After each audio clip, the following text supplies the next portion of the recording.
সিন্দুক থেকে বের করা হচ্ছে বস্তা বস্তা টাকা, ঢালা হচ্ছে মসজিদের মেঝেতে। একসাথে এত টাকা আগে হয়তো দেখেননি কেউ। দীর্ঘ 6 মাস পর কিশোরগঞ্জের ঐতিহাসিক পাগলা মসজিদের 13টি দানবাক্স খুলে এবার পাওয়া গেছে 43 বস্তা টাকা। নগদ টাকার পাশাপাশি দানবাক্সে পাওয়া গেছে সোনা রূপার অলংকার এবং বিভিন্ন দেশের বৈদেশিক মুদ্রা। এখন চলছে গণনার কাজ। সংশ্লিষ্টদের ধারণা, এবার অতীতের সব রেকর্ড ছাড়িয়ে যেতে পারে দানের পরিমাণ।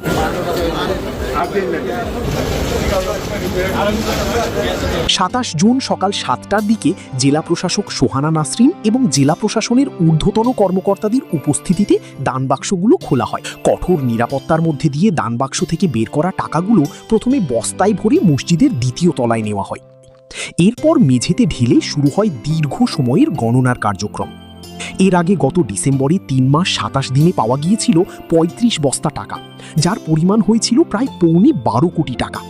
এবার সময় বেশি হওয়ায় টাকার অঙ্ক আরও বেশি হবার প্রবল সম্ভাবনা রয়েছে। দানবাক্স খোলার কার্যক্রম আজ 27 জুন 2026 তারিখ সকাল 7টা থেকে শুরু হয়েছে।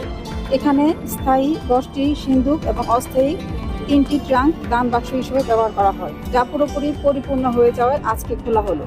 এখানে আমরা 43 বস্তা টাকা পেয়েছি এবং আমাদের গণনা কার্যক্রম শুরু হয়েছে। এই বিপুল পরিমাণ অর্থ গণনার জন্য বিশাল এক কর্মী বাহিনী নিয়োজিত করা হয়েছে।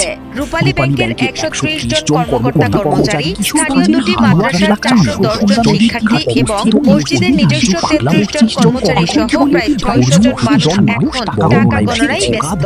পুলিশ ও আইন শৃঙ্খলা বাহিনীর সদস্যরা পুরো এলাকায় কঠোর নিরাপত্তা ব্যবস্থা করেছে।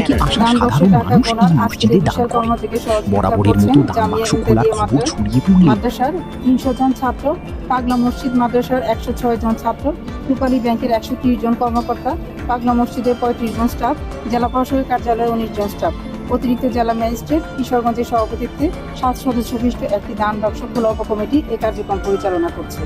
এছাড়াও সার্বিক নিরাপত্তা নিশ্চিতকরণে জেলা প্রশাসনের 13 জন এক্সিকিউটিভ ম্যাজিস্ট্রেট, 40 জন পুলিশ সদস্য, 8 জন র্যাব সদস্য এবং 20 জন আনসার সদস্য সার্বক্ষণিকভাবে নিয়োজিত আছেন।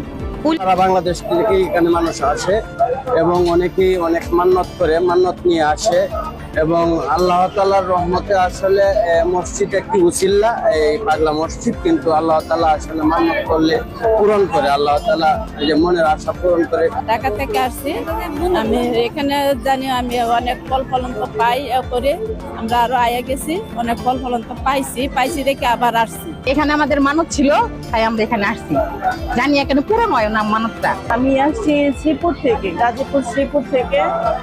এবার নিয়ে দ্বিতীয়বার আমি আমার হাজবেন্ড এবং ছেলেকে নিয়ে আসছি।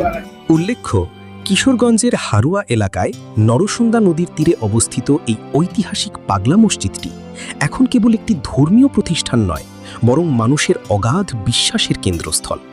মনের বিশ্বাস আর স্বপ্ন পূরণের আশায় দেশের বিভিন্ন প্রান্ত থেকে আসা সাধারণ মানুষ এই মসজিদে দান করেন। বরাবরের মতো দানবাক্স খোলার খবর ছড়িয়ে পড়লে উৎসুক মানুষের উপচে পড়া ভিড় লক্ষ্য করা গেছে মসজিদ প্রাঙ্গণে। Ataur Rahman, the right gift.